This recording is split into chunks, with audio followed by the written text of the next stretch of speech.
Shaf, it's been a fantastic 2 weeks for the team. First winning the Constructors' title in Austin 1 week ago, and now the Drivers' title as well for Lewis in Mexico. But let's go back to where it all started at the US Grand Prix. At the start, Vettel got off to a great start right off the line, but Lewis didn't seem to get off quite as well. What happened there? Well, we didn't actually have a bad start. Vettel just looked to get a very, very good jump. And with Vettel being on the inside, you could see he comes alongside Lewis into turn one. And really Lewis at that point realised he had to give up the position, because it's very easy for the guy on the inside just to push you over the curbs, and then you get very poor traction. So he realised he'd sort of lost it there, and Lewis actually just backs out of it and doesn't try to stay alongside. Going towards the first pit stop, Vettel pitted on lap 16 and Lewis stayed out until lap 19. What was the thinking behind that? Were you worried that it was going to be so close? Well, it was, I mean, the race was very close between a 1 and a 2 stop. Now, obviously, we got off the line, we were behind Vettel. And at that early stage, Lewis didn't really know whether he had the pace to beat him or not. We'd seen very, very little running from Vettel in free practice. Lewis actually had a bit of a compromised practice session with some time-consuming changes we had to make on the car in FP2. So actually in that early bit of the race, he was just sat watching Vettel and working out how quick he was and whether he could make a move. So he did that in the first stint, got ahead. But going into the race, we didn't know if it would be a 1 stop or a 2 stop. It was actually an incredibly close decision, and it would all depend on how the tyres degraded later in their lives. So we were pretty much committed to the 1 stop. Lewis was very happy with how the degradation was. And so when Vettel stopped earlier, we didn't actually react to it at that stage, feeling that we would offset a bit, keep our tyres in better condition, and then that will give us the best chance in the final stint of keeping it P1.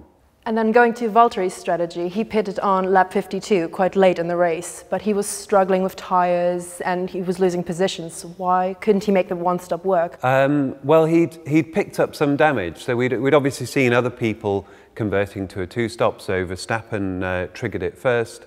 Vettel reacted. Now, we let that happen because we were pretty confident we could actually make the 1 stop work in terms of tyre life.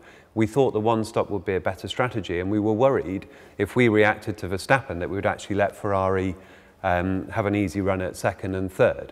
So that was why we stuck to the position. The problem was when Vettel was up behind attacking Valtteri, he was pushing the car very hard. He ended up going over a few curbs and we sustained a bit of damage on the floor. Now that damage was at the back of the floor. It's costing you rear downforce, and it just tipped his balance to an oversteer balance, and he was sliding around, struggling to look after the tyres. And it was really that made the difference. If you look at Lewis, he had a very controlled race, very, very easy to get that 1 stop to work. And with Valtteri, because of this issue with the floor sliding around, it just did the damage to the tyres, and we had to come in and take an extra stop. It's now the end of the race. Lewis has won, and the team's now clinched the Constructors' title for a 4th consecutive year. Were you ever nervous throughout it? Not really. We were, I mean, before the race, we were going into it just getting people actually not to focus on the Constructors' title. We still had a number of races to go. We've got a reliable car, so we were pretty confident that the Constructors would just be a matter of time. And the one we were more worried about was the Drivers' Championship, with Vettel being a bit close to Lewis. And we were just focused really on a very normal race, trying to maximise it. And Lewis had a pretty straightforward Sunday. Obviously, those first few laps were a concern where he lost position. But then when he showed that he actually had the pace to attack Vettel, we'd relaxed about that. And obviously, we had the problems with Valtteri with the floor damage that cost us. But in many ways, it was quite a straightforward race, and just a huge relief to get the Constructors' Championship done. It's a really difficult thing to win. And at times the season's been so tight, particularly in the early stages. So just a fantastic feeling to get that done in Austin, and what a great place to win it as well. Absolutely, an amazing achievement. And now moving on to the next weekend in Mexico. At the beginning, obviously, it didn't go quite as expected. There was a collision between Vettel and Lewis, and you pitted for soft tyres. Did you always expect them to go towards the end of the race? Well, yes, you do. We do all that work ahead of time. So whenever there's an incident on lap 1, you've got a set of tyres ready under the pod to go. You've done the simulations, and the fact was a soft tyre could do the whole distance in Mexico. It's quite a smooth tarmac that's not very abrasive. and we were getting very, very high tyre lives. And we did that, Vettel did that.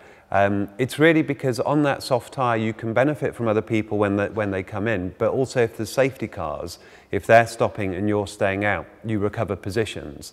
So it's really just a bit of an insurance policy that you don't need to make any more stops, and then you can just look at how the race evolves as it goes on. We heard Lewis mentioning on the radio that he had quite a bit of damage. How much was there actually? It wasn't too bad from the puncture. I mean, when you get a rear puncture, it's always a problem because the tyre starts to fall apart when it loses the air pressure inside it. And then bits of rubber and the tread can sort of hit the floor, and it can do an awful lot of damage. We have had it where you can lose 1 or 2 seconds of performance easily. Now Lewis was being quite careful with the car coming back. There was damage, and it also makes the car behave in an unpredictable way because it's not how it's been designed aerodynamically. So you find that the downforce is a lot less consistent. It can be different in left-hand and right-hand corners. And that was one of the factors that made it more difficult, I think, for Lewis to get through the field than it was for Vettel to get through the field. So with unexpected crashes like the one in Mexico, is there any specific thought process that goes into it? Do you have a backup plan for every possible scenario at the beginning? You do think through it. I mean, you say unexpected. We'd actually had half expected there to be contact with Vettel and with Verstappen, because Vettel was desperate to win the race. Verstappen, his drivers' championship hasn't been going so well because of unreliability. So for him, really, the remainder of the season was about trying to get some wins. And we predicted that they were going to be battling pretty hard into that turn 1, 2, 3. And it's difficult because you can get 2 cars side by side, but then there's a lot of opportunity to push them over the curbs to try and make position. Obviously, they had that contact. Lewis moved into a position that he thought was quite safe. But then he got hit from behind with Vettel, and then it did change the whole perspective of the race where both of those cars, Lewis and Vettel, had to come in for the stop. So on lap 32, the virtual safety car came out, and obviously everyone decided to come in, you guys as well. Yeah, it was, I mean, this was an interesting race because the tyres were consistent, they were not degrading by much. And therefore, there was this really, really wide window in the middle of the race where you could come in and take your single stop. So that meant that it becomes a bit of a Mexican standoff, is perhaps the right word, where everyone's out there just going round. You could see that Valtteri didn't have the pace to trouble Verstappen, so Red Bull knew that. They were only going to react to what we were doing. Now, when you get a VSC, you can make a quicker pit stop because all the cars on track are going at a lower speed. They're not going at full racing speed, and you can save race time. So one of the big reasons that everyone stayed out, and one of the big reasons Verstappen wouldn't have stopped early, is that if Valtteri then had the benefit of a VSC, he could have jumped him on track. So it was just a bit of a waiting game. There was a bit of action in the midfield where they'd all triggered themselves into stopping and they all reacted. But at the front, everyone was waiting for things like this VSC or a safety car where it would have been the right time to come in and change.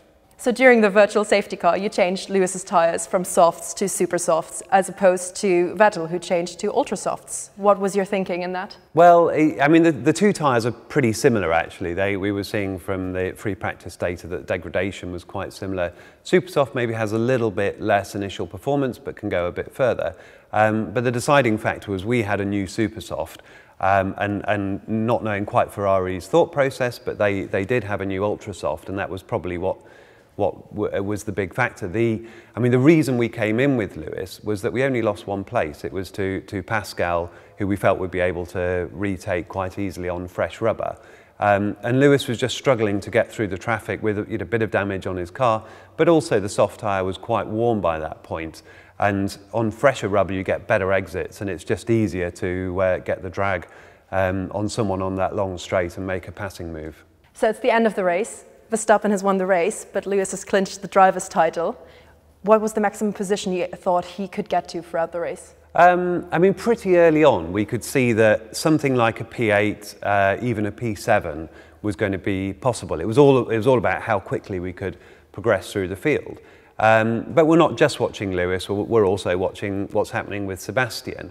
And the key thing there was him not being able to get that P2 position than he needed to keep the championship alive. Now, Valtteri was sort of sat in P2, quite happy, and we actually started managing the car. Once we saw we couldn't attack Red Bull, there was really no point in us running our car super hard just to get a little bit closer, because actually they had the pace to react to whatever we did. So with Valtteri, we were just managing it, making sure we could get to the finish. Red Bull then reacted to Valtteri dropping off his pace, and they started managing as well. And the time gaps were quite big as well. So we didn't think Vettel would get there. Interestingly, I think Lewis early on in the race was hoping for a safety car to sort of bunch the field up and give him someone to race, because all the cars in the early stages were so far away from him. But actually a safety car may have been the worst thing for us, because it would have also allowed Vettel to recover all that race time, and perhaps he would have then been a more serious threat for the win. So it wasn't a very relaxing race, but to be honest, drivers' championships we've seen over years have a habit of the most amazing twists and turns right in the sort of final moments. And to be honest, once we got Lewis into the position we needed, we were actually just focused on getting the job done.